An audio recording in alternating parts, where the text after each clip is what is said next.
لە سێبەری باوەڕدا بەرجی سێم نووسینی مامۆستا محەممەد فەتحوڵڵا گولەن.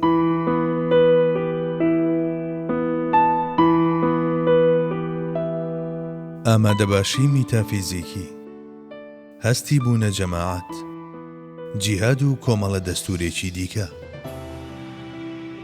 پاراستنی ئامادەباشی میتافیزیکی و ڕێگاچارەکانی هەڵگرتنی پەردەی ئولفەت و ڕاهێنان. ئەلف، ئولفەت و ئامادەباشی میتافیزیکی.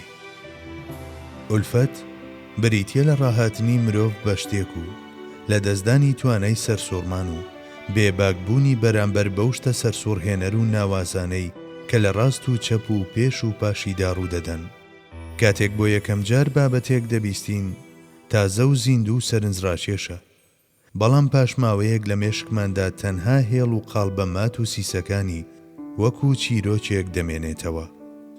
بەم جۆرەش شەپۆلە پڕ لە جۆش و خرۆشەکانی یەکەم جار و نەرمبوونەوەی دڵ و تەنانەت تەڕبوونی چاوەکان وەکو خەیاڵێکیان لێدێت و زۆر بابەتی جددی تەنها وەک یاسایەکی سارد و سڕ گوزارشتیان لێ دەکرێت.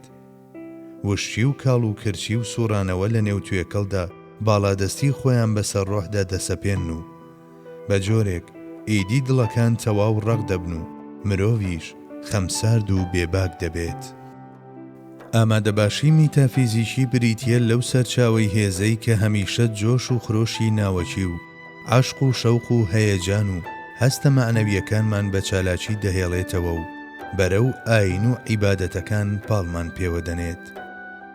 بریتیە لەوەی کە سەنتەری دڵ هەمیشە پڕ بێت لە وزە و حاڵەتێکی ڕۆحی زیندوو کە بزاوتن و هەڵمەتی لە خۆدا هەڵگرتووە بەبێ پچڕان بەردەوام بێت.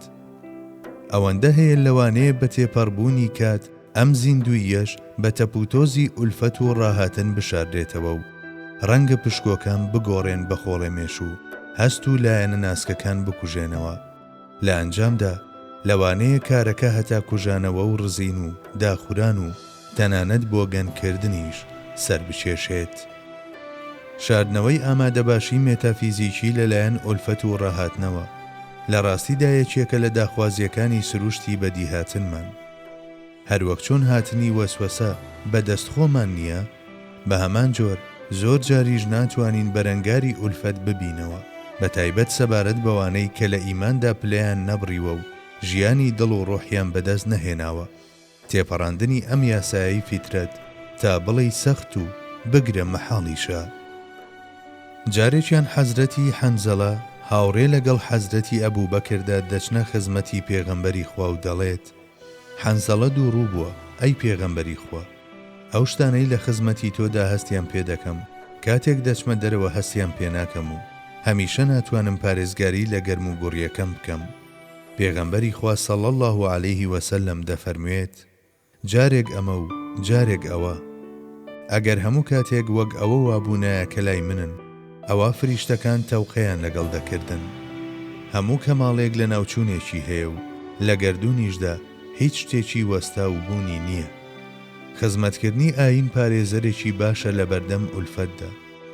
مرۆڤ بەهۆی خزمەتەوە جگەلەوەی کە بە بەردەوامی سەرقاڵ دەبێت، بە هەمان جۆر پاڵپشتێ چاوەڕوان نەکراوە خواییەکانی بەسەردا دەبارێت و هەمیشە بە زیندویی دەمێنێتەوە. بەم شێوەیە دەتوانێت ئەو لەرزین و مردوێتیە ڕاگوزەر و کاتیە تێپەڕێنێت و زیندووبوونەوەیەکی نوێ مسۆگەر بکات. ئەجینا ئەو کەسەی ئیدی هەر کەسێک بێت بەم ئاراستەیەدا هەوڵێکی نییە. هەمیشە ئەگەری ئەوە هەیە کە دڵی ڕق ببێت و چاوەکانی وشک ببنەوە و زیندوێتی و ئامادەباشی ناوەکی بەهۆی ئولفەت و ڕاهاتنەوە لە دەست بدات و بەم جۆرەش بە فێڵ و وەسوەسەکانی شەیتان فریو بخوات و گوناهەکان لە لای چەپەوە گورزی خۆیانی تێبسرەوێنن. هەندێک لە ڕێگاچارەکانیش ئەمانن: بابەتە لە دونیەکان کە پەیوەندیان بە جیهانی ناوەوەی مرۆڤەوە هەیە. 1. دەبێت دەست لە منیەتی هەڵبگیرێت. پێش لە هەر شت مرۆڤ پێویستی بە خاڵی بوونەوە هەیە لە شتە خراپەکان. ئەو چێڵگەیەی کە بۆ میوە و گوڵ ئامادە دەکرێت دەبێت سەرەتا لە بەرد و دڕک و جیای زیان بەخش پاک بکرێتەوە، بۆ ئەوەی بە کەڵکی چێڵان و چاندن و سەوزبوون و دوورینەوە بێت، هەتا دڵ زامی هەبێت و گومان و دوودڵیەکان لەسەردا خۆیان داشارد بێت و دەست و زمان و چاو و خەیاڵیش گوناهبار بن. زۆر سەختە مرۆڤ بتوانێت بەهۆی پەرستشەکانەوە باڵ بگرێت و بە زیکر و فیکر بڕازێتەوە. فڕین بەرەو لای خوا تەنها دوای پاکبوونەوە لە هەست و ئارەزوە خراپەکان مەیسەر دەبێت. بە پێچەوانەوە بانگەشەکانی وەک پڕ بووم، پێگەیشتم، زانیم، تێگەیشتم، تەنها ورتەکانی نەفسن و بە تایبەت بیر و بۆچوونەکانی وەک من لە فڵانە مەقام و ئازدام، ڕزگار بووم، ڕزگارم کرد. لە ڕاستیدا پێدەچێت لەرخەلرخی سەرە مەرگ بێت لە داوی شەیتاندا. لە بنەڕەتدا من ئەو یەکەمین بەرد و دڕکەیە کە دەبێت لەو چێڵگەیەدا ڕیشە چێژ بکرێت. یەکەم شت کە پێویستە لە ماهیەتی مرۆڤدا دەربهێنرێت و فڕێ بدرێت منیەتیە. ئەو کەسەی ناتوانێت دەست لە منیەتی هەڵبگرێت مەحاڵە وشەی هی من کە لە جیهانی غەیبەوە دێت ببیستێت. 2. پێویستە مافی ئیرادە بدرێت. هەموو ئەندام و هەستێک ئامانجێکی بەدیهاتنی هەیە.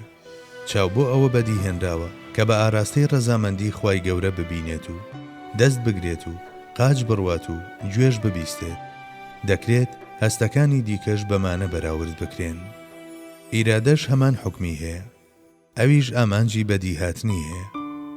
بەڵێ، ئیرادە بۆ ئەوە بەدیهێنراوە کە ببێت بەسپێرێک لە بەردەم فێڵ و تەڵەکەکانی شەیتاندا و بە یارمەتی و پاڵپشتی ویژدان ئەو شتانە بەکردار جێبەجێ بکات کە لە وەحیەوە بۆ بیر و بۆچوون گوازراونەتەوە. کاتێک ئەو هەوڵی ڕاپەڕاندنی ئەم ئەرکە دەدات، نەفس و شەیتان کە گەورەترین دوژمنی ئەون چەندەها بربەست و شیوی قوڵ لە بەردەمیدا قوت دەکەنەوە. بەرەنگاربوونەوەی ئەم دوژمنانە لە دۆخێکی لەم جۆرەدا هۆکاری بوونی ئیرادەیە. ئەگەر بیر بە ڕووی وەحیدا کراوە نەبێت و ویژدان کوژا بێتەوە و ئیرادەش ئیفلیج بێت، مانای وایە شانۆیەکی وا بۆ شەیتان سازاوە کە بە ئاسانی ڕۆڵی خۆی تێدا دەگێڕێت.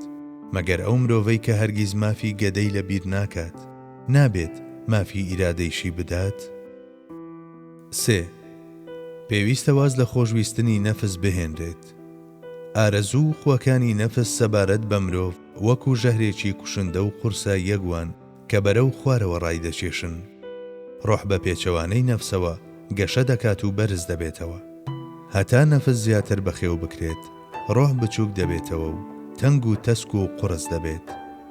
لە ئەنجامی ئەمەشدا تەمبەڵی ڕوو لە دڵ و هەست و لایەنە ناسکەکان دەکات. وەکو لە فەرمودەی پێغەمبەرماندا هاتووە، شەیتان بە نێو خوێنی ئادەمیزاددا دێت و دەچێت. مانای ئەمە بریتیە لەوەی ئێوەش ئەو ڕێگایە بچووک بکەنەوە کە ئەو پێیدا تێدەپەڕێت. بەڵێ، بە برسێتی و تینوێتی و بێبەشکردنی لە داخوازیەکانی بچووک و تەسچی بکەنەوە. ئەو کەسەی هەرکە بە خەیاڵی داهات بەڕاست و بە چەپدا بخوات، شتێکی ئاساییە ئەگەر دیدی شەهوەت بێت. بەرمەبنای ئەمە پێدانی مافی تەواوەتی بە ئیرادە و کەسکردنی ئەو پلوسکانەی کە نەفس گۆش دەکەن شتێکی زۆر گرنگە. ئەجینا هەمیشە نەفس دەبێت بە دەرگای کراوە بۆ شەیتان. نەفسیش بە وێنەی شەیتان هیچ جۆرە خێرێکی بۆ مرۆڤ نییە و دۆستایەتی لەگەڵ نابەسترێت. زانینی ئەوەی کە نەفس دوژمنێکی گەورەیە و مرۆڤ بەرەو خراپەکاریەکان دەبات و دەبێت جیهادی هەرە مەزنی بەرامبەر ڕابگەێنرێت. یەکەم هەنگاوە بۆ ڕزگاربوون لە ئەو شەیتان و نزیک بوونەوە لە خوای گەورە. پێغەمبەری خوا صلی الله علیه وسلم دەفەرمێت، گەورەترین دوژمنی تۆ ئەو نەفسەتە کە لە نێوان هەردوو برۆتدایە. هەروەها کاتێک لە جەنگێک دەگەڕێتەوە دەفەرمێت، لە جیهادی بچووکەوە بۆ جیهادی گەورە دەگەڕینەوە. هەروەها قورئانی پیرۆز لەسەر زمانی حەزرەتی یوسف دەفەرمێت، إن النفس لأمارة بالسوء.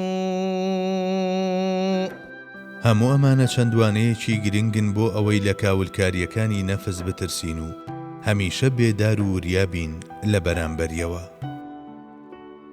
4. قوڵبوونەوە لە ناسینی خوای گەورەدا. ئەگەر لە معریفەتی خوادا ڕۆبچین و بە باشی پەروەردگاری خۆمان بناسین و لە ناخی خۆماندا بگەین بە ئاسوودەیی دۆزینەوە و ناسینی ئەوە سەرجەمی ئەو چێژ و لەزەتە درۆینانە تێدەپەڕێنین کە نەفس و شەیتان بەڵێنمان پێدەدەن و بەرز دەبینەوە بەسەریاندا، سەبارەت بە دڵێک کە لە ناسینی خوای گەورە گەیشتووە بە دڵنیایی و ئاسوودەیی، سەرجەمی تام و چێژە درۆینەکان زۆر بچووک و بێنرخ دەردەکەون.